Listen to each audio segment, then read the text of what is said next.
है। देखो कैसे रिस्क है, मेरे हालात से तुम अच्छी तरह वाकिफ हो। मेरे पास तो इन्वेस्टमेंट है ही नहीं, कहां से आएगी इन्वेस्टमेंट? देखो मैं जानता हूँ तुम्हारी कंपनी खसारे में, और मैं ये भी जानता हूँ कि मार्केट में तुम्हारे बारे में बातें फैली हुई हैं, लेकिन तुम मेरे दोस्त हो। मैं इसलिए चाहता हूँ कि तुम मेरे पार्टनर बन जाओ। ऐसा ना हो कि तुम बाद में पीछे हट जाओ, और अगर ऐसा हुआ तो फिर मेरे लिए बहुत मसला बन जाएगा। डोंट वरी, तुम सिर्फ मेरा साथ दो। देखो मैं पीछे हटने वालों में से नहीं हूँ। बाकी की चीजें कैसे मैनेज करनी वो मेरा हेडेक है। ओके, लेकिन इन्वेस्टमेंट कहां से आएगी? कोर्स मैं करूंगा ना इन्वेस्टमेंट। देखो तुम्हें सिर्फ मैनेजमेंट देखनी है, जिसके तुम ऑलरेडी एक्सपर्ट, और पैसों की टेंशन मत लो। एक्चुअली कैसे देखो, मैं खुद भी फूड बिजनेस के अलावा कोई और बिजनेस करना चाह रहा था। जिस तरह से कुछ दोस्तों की मेहरबानी की वजह से मेरी कंपनी एकदम क्राइसिस में आई है।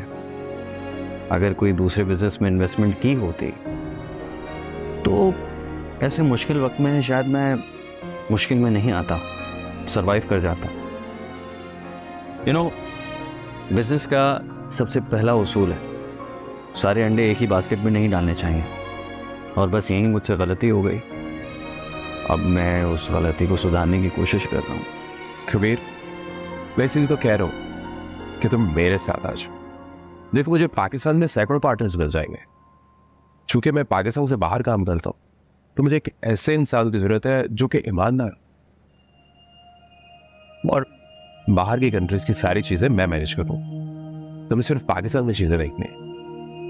देखो कबीर, ये जो मेडिसिन कंपनी है ना, पिछले 6 महीने से पाकिस्तान में प्लांट लगाने की कोशिश कर रही है, लेकिन अनफॉर्चुनेटली कामयाब नहीं हो पा रही। और हमजा ने भी इसमें इन्वेस्टमेंट, मुझे उसको अलग करना पड़ा, क्योंकि मुझे लगता है कि वो पाकिस्तान में किसी भी किस्म के बिजनेस में इंटरेस्टेड ही नहीं है।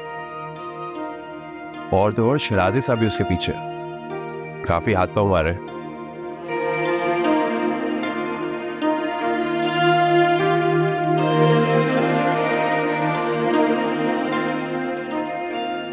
ठीक है यार, मैं देखता हूँ, वादा नहीं कर।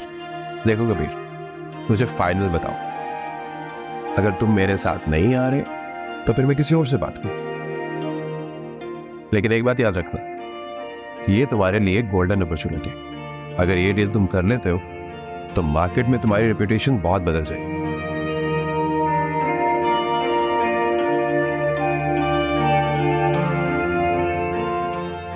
ओके,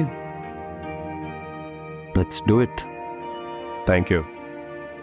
आई एम श्योर कि तुम मायूस नहीं होगे। इंशाल्लाह। मैं निकलता हूँ, डॉक्यूमेंट्स तैयार करवाता हूँ और तुम्हें 1-2 दिन में कॉल कर। Fine. Okay then, see you.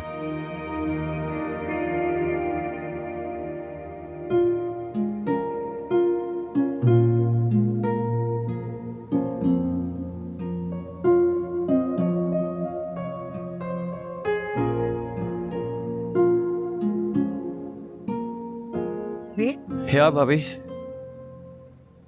वो पता है, नहाल की कॉल आई थी मुझे। सच कहूं तो उसका खुलूस यूं ठुकराना मुझे ठीक भी नहीं लग रहा।